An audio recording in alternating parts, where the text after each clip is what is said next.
Assalamualaikum warahmatullahi wabarakatuh. Perkenalkan, nama saya Rahmi Septia Fisye dengan NIM 210161664. Saya berasal dari program studi Pendidikan Bahasa dan Sastra Indonesia dan Daerah Fakultas Bahasa dan Seni di Universitas Negeri Padang. Nah, kali ini saya akan membahas materi tentang kalimat efektif pada mata kuliah Bahasa Indonesia dengan dosen pengampu Ibu Dr. Siti Ainim Liusti, SPD MHum.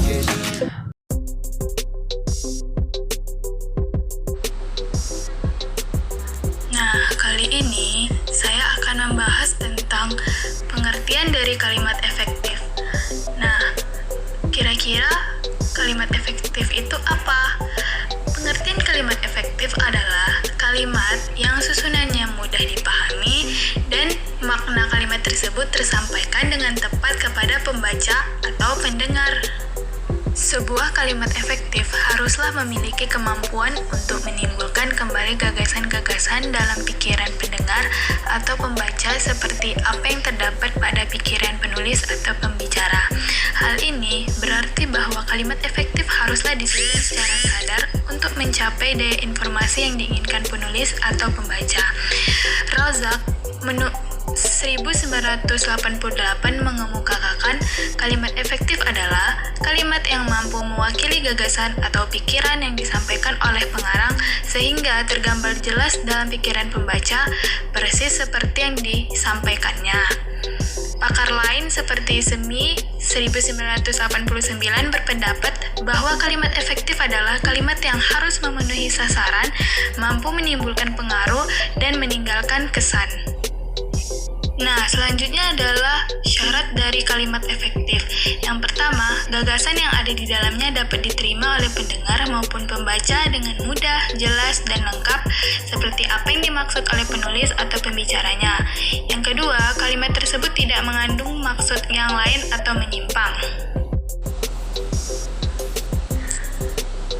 Materi selanjutnya adalah ciri-ciri dari kalimat efektif. Yang pertama, memuat unsur kalimat minimal subjek dan predikat. Struktur kalimat efektif harus mengandung unsur kalimat minimal subjek dan predikat. Contohnya, Rangga belajar di kamar. Nah, dalam hal ini subjek dari kalimat tersebut adalah Rangga dan predikatnya yaitu belajar. Yang kedua adalah hemat kata. Kalimat efektif harus hemat kata. Artinya, dalam penyusunan kalimat efektif, penggunaan kata, frasa, atau bentuk lain yang tidak diperlukan harus dihindari. Yang pertama adalah hindari pengulangan subjek. Contoh kalimat yang tidak efektif atau salah. Karena dia sakit, dia tidak masuk sekolah. Contoh kalimat yang efektifnya atau benar, karena sakit, dia tidak masuk sekolah. Yang kedua, hindarilah sinonim kata. Misalnya seperti contoh kalimat dari kalimat tidak efektif yang salahnya, dia rajin berlatih agar supaya menang. Sedangkan contoh kalimat efektifnya, dia rajin berlatih agar menang. Yang ketiga yaitu perhatikan bentuk kata jamak. Jika sebuah kata sudah memiliki makna jamak, tidak perlu ditambahkan kata yang bermakna jamak lagi.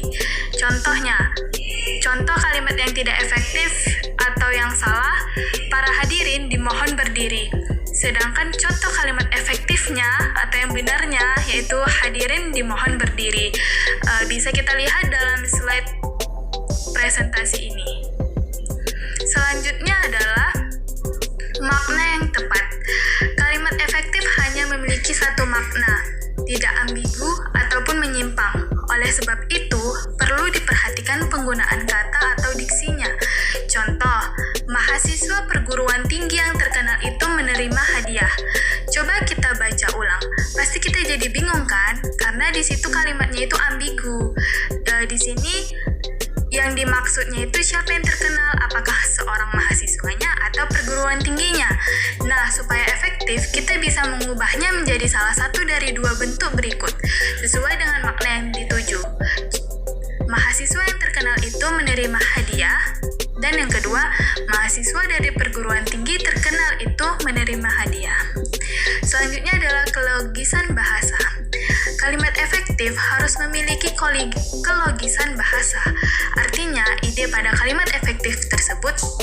diterima oleh akal dan penulisannya sesuai dengan ejaan yang berlaku. Contoh, waktu dan tempat kami persilahkan. Kalimat di atas tidak efektif sebab makna yang terkandung tidak logis.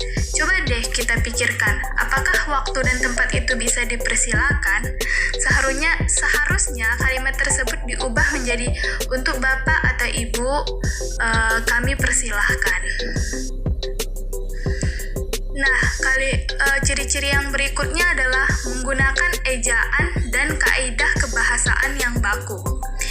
Penulisan kalimat efektif bahasa Indonesia mengacu pada Pedoman Umum Ejaan Bahasa Indonesia atau PUEBI atau Kamus Besar Bahasa Indonesia atau disingkat dengan KBBI. Contohnya, ibuku memperjuangkan karirnya dengan baik. Nah, bisa kita lihat pada contoh tersebut semua katanya itu memiliki yang mengacu pada Kamus Besar Bahasa Indonesia. Terakhir adalah kepaduan makna. Kepaduan dalam kalimat efektif dimaksudkan sebagai kepaduan pernyataan dalam kalimat itu sehingga informasi yang disampaikan tidak terpecah-pecah. Ciri-ciri kalimat yang padu. Yang pertama, hindari penggunaan kalimat yang panjang dan bertele-tele. Yang kedua, kalimat yang padu menggunakan pola aspek, tambah ajen, tambah verba secara tertib dalam kalimat-kalimat yang berpredikat persona. Dan yang ketiga, kalimat yang padu tidak perlu menyisipkan sebuah kata antara predikat kata kerja transit dan objek penderita. Baiklah, cukup sekian materi yang saya sampaikan tentang kalimat efektif, dan apabila ada kesalahan mohon dimaafkan. Wabillahi taufiq wal hidayah. Wassalamualaikum warahmatullahi wabarakatuh.